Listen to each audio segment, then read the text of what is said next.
Within the genre See, of that's hip hop, exactly what I'm talking there are a about. You myriad asked of me to call you, subgenres, and you didn't even answer styles, the phone. sounds, I mean, and interpretations that make up this did you know beautiful collection of music. to give me a call? Was started in 1973 in an apartment building that resided in the Bronx, New York, has become a sprawling sonic playground for people of all backgrounds. Hip hop to me represents the core aspects of true representation. Today, everyone has a favorite song, artist, or group that was inspired or influenced by hip hop. It's safe to say that in the last 49 years, it has been one of the most monumental inventions in music, period. This being the case, it's easy to see how many would take this to mean that all of its beneficiaries are now some of the richest people in the world.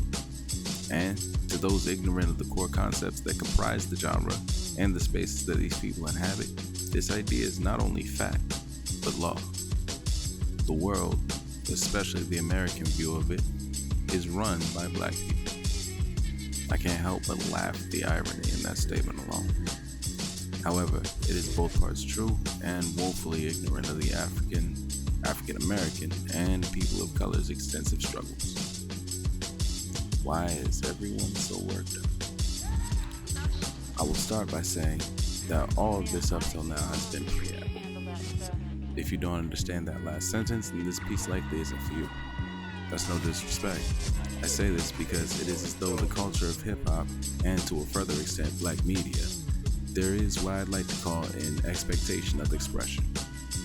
Being that if you don't look, think, act, dress, or conduct yourself in a certain manner, you are not in, you're out.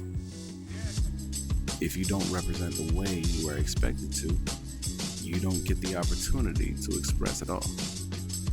This is the catch-22 of it. You have to fit neatly into these pre-organized boxes set out before you.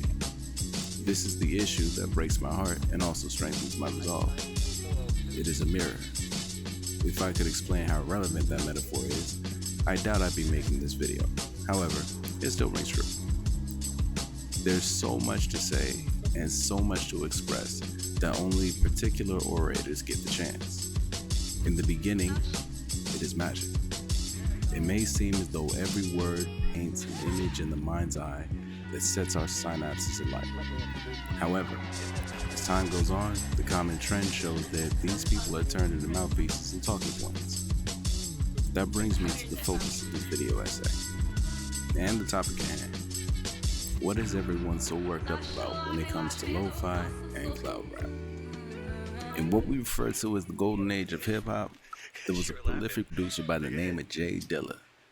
Dilla, born James DeWitt Yancey, was a producer hailing from Detroit with a sound that captured the minds and imaginations of millions of people. His trademark style landed flush under the umbrella of boom bap, an underground subgenre that is home to many incredible artists and producers such as Nas, A Tribe Called Quest, Pete Rock, Run DMC, Black Milk, Ninth Wonder, RZA, Wu-Tang Clan, Static Selector, The Alchemist, KRS-One, Jay-Z, and Madlib, to name a few.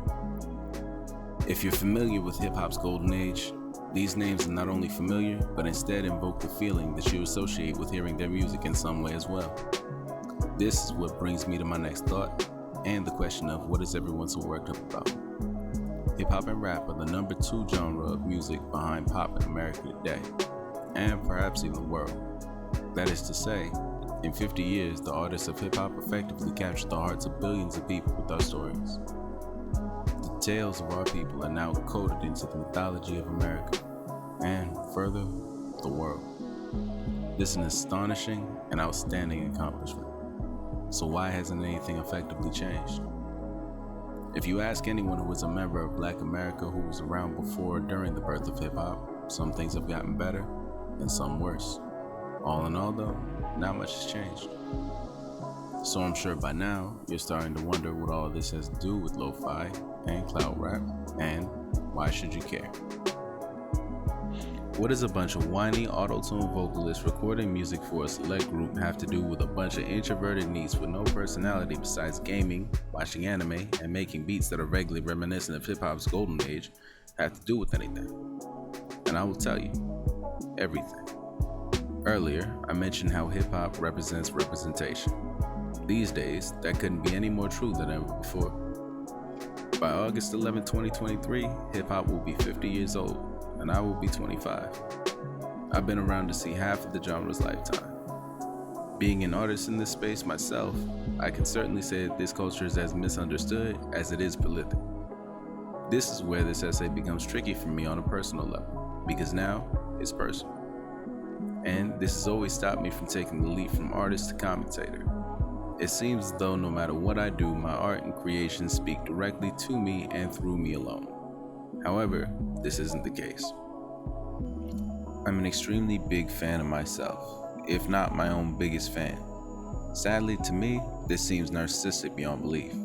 I still believe though, and it is that simple fact that changes everything. This concludes part 1 of my Lo-Fi and Hip Hop video essay series. Thank you guys for tuning in. Let me know what you thought about it in the comment section below. Like, subscribe, all that beautiful stuff. Make sure that you check out all of my channels all across the interwebs. This has been Kuro Sejaku, or Kuro Silence. And I look forward to seeing you guys again. Take care. Bye-bye. Yeah.